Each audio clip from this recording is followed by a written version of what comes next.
Welcome.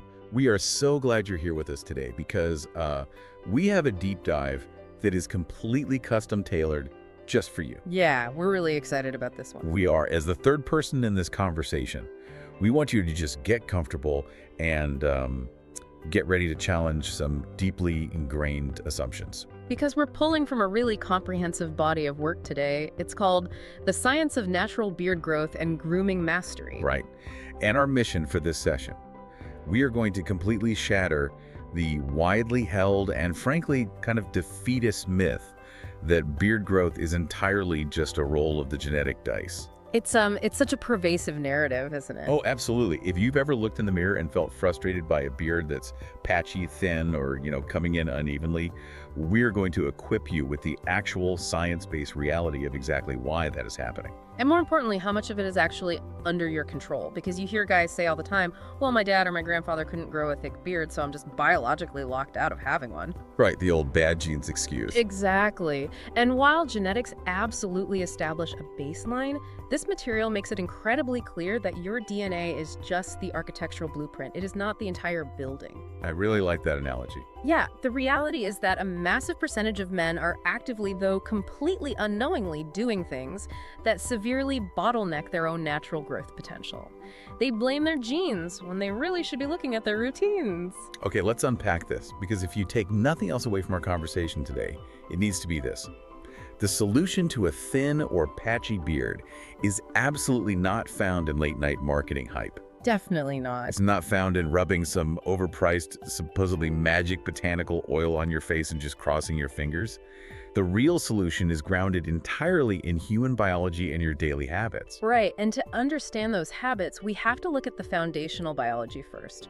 We already know that facial hair growth is androgen-driven. Meaning hormones. Right, but the crucial distinction the material makes is between systemic testosterone and localized sensitivity to DHT, or dihydrotestosterone. So it's not just a blanket level of testosterone in your body. Exactly. It's not just about having high testosterone circulating around. It is heavily dependent on how efficiently the androgen receptors in your facial hair follicles actually bind to that DHT. Ah, okay. That interaction is the literal engine driving the maturation of that fine vellus hair into thick terminal facial hair. I want to push on that for a second, because a lot of guys assume that if they are, hitting the gym and have high systemic testosterone, they should automatically have this massive lumberjack beard. Yeah, that's a huge misconception. But you're saying the bottleneck often happens right at the receptor level on the face.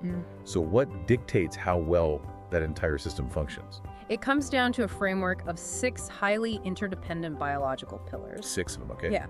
The synthesis of this material points to testosterone levels, DHT sensitivity, localized blood circulation, overall nutrition, skin health, and grooming habits.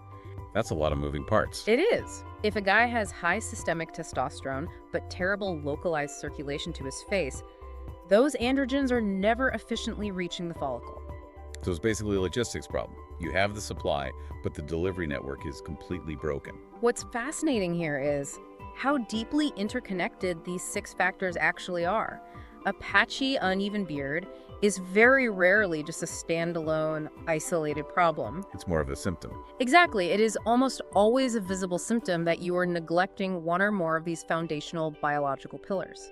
You might have your grooming dialed in perfectly, but if your internal cellular nutrition is severely lacking, Seward suffers. right, the follicle simply doesn't have the raw material to construct the hair shaft. They all have to operate in tandem. Which brings us to the ultimate hormone act, which is your daily lifestyle. If the whole engine is androgen-driven, optimizing those hormones organically is the obvious starting line. Right. And the research highlights 2 massive, completely non-negotiable lifestyle factors. First is sleep, specifically 7 to 8 hours. Which guys ignore all the time. Constantly. We hear about sleep constantly in the context of brain fog or muscle recovery, but here it's framed strictly around physiological repair and endocrine regulation. No.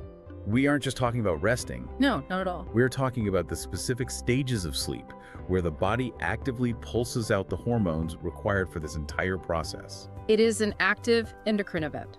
If you are chronically shortchanging yourself with 5 or 6 hours of sleep, you are truncating the exact biological window where testosterone synthesis actually peaks. Wow. Yeah, and that pairs right alongside the second major lifestyle factor, which is heavy resistance training. So not just a light jog on the treadmill. No. Lifting heavy weights places a specific demand on the central nervous system that triggers a well-documented natural upregulation in testosterone production. But the stimulus is only half the equation, right?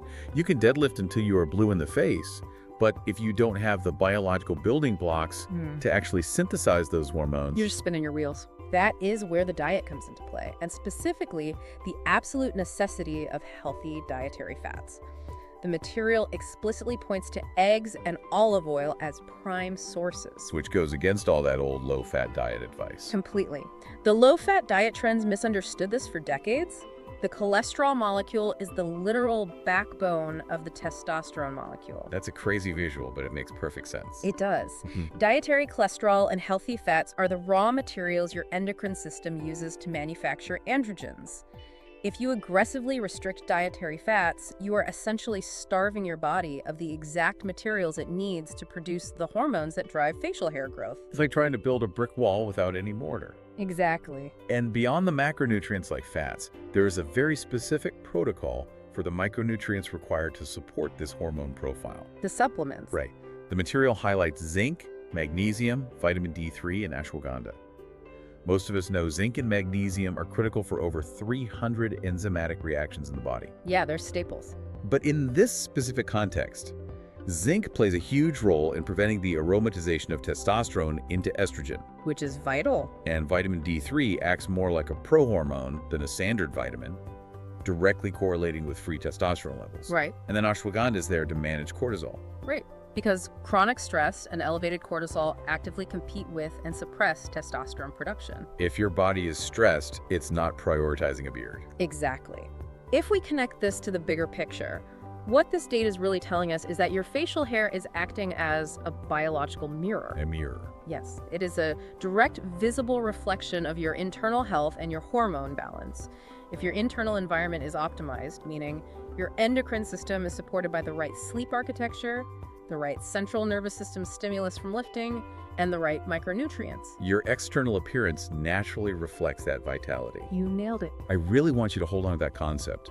Your beard is basically a dashboard indicator for your internal health. But let's pivot slightly, because getting the hormones right is only the manufacturing side. We have to talk about the delivery side. Yes, here's where it gets really interesting. Because localized blood flow is introduced as a major limiting factor.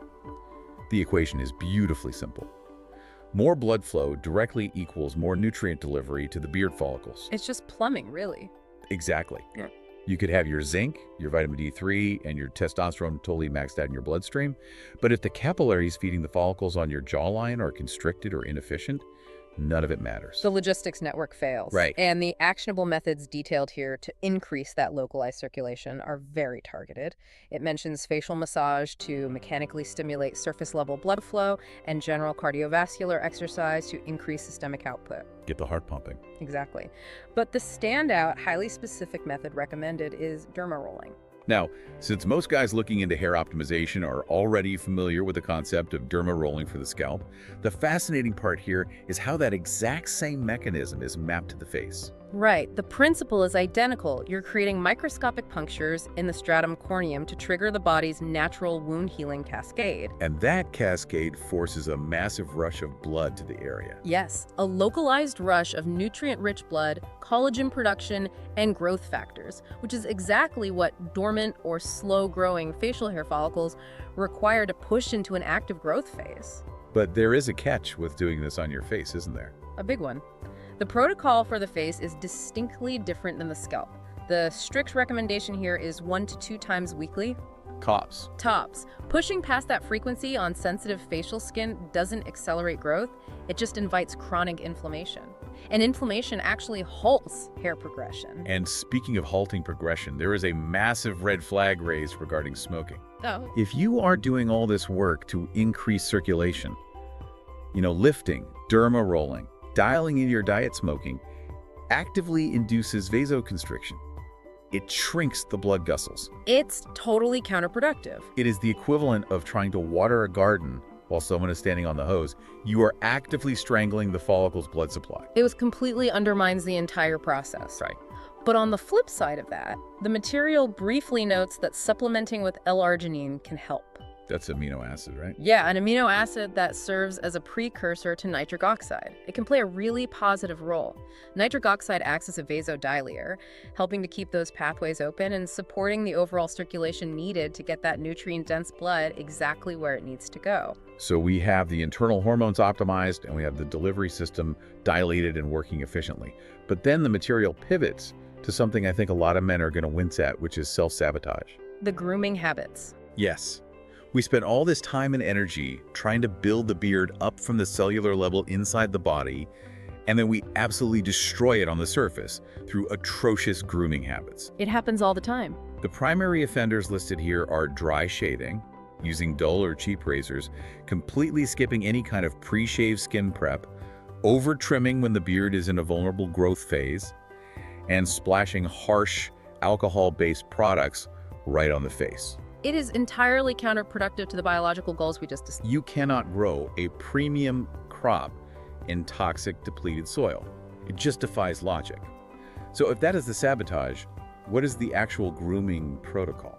The protocol requires treating the skin as a direct extension of the growth process.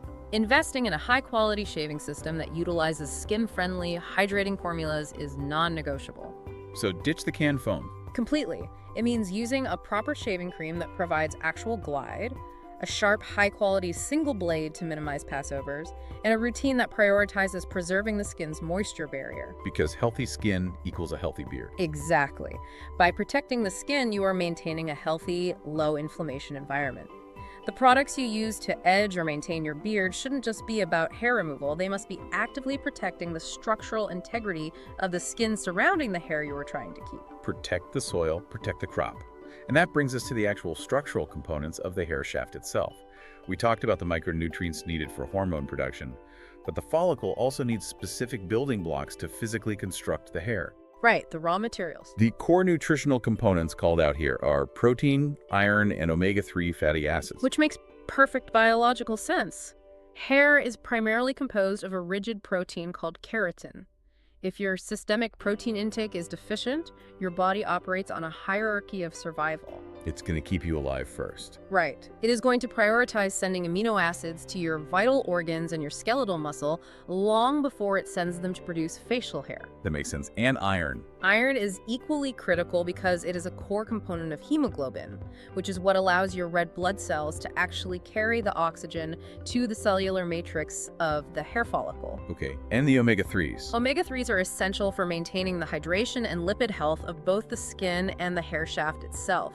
It prevents the hair from becoming brittle and just snapping off. I want to pause on the nutrition aspect because there is a giant elephant in the room that the source material addresses head on, and it is something we need to clarify for you. Biotin. Oh man, biotin. If you look at the men's grooming market, biotin is slapped on the label of every single hair, skin, and nail gummy in existence. It is marketed as the ultimate cheat code for hair growth. It is arguably the most aggressively over-marketed supplement in this entire space, and the material provides a much-needed, scientifically grounded reality check. Let's hear it.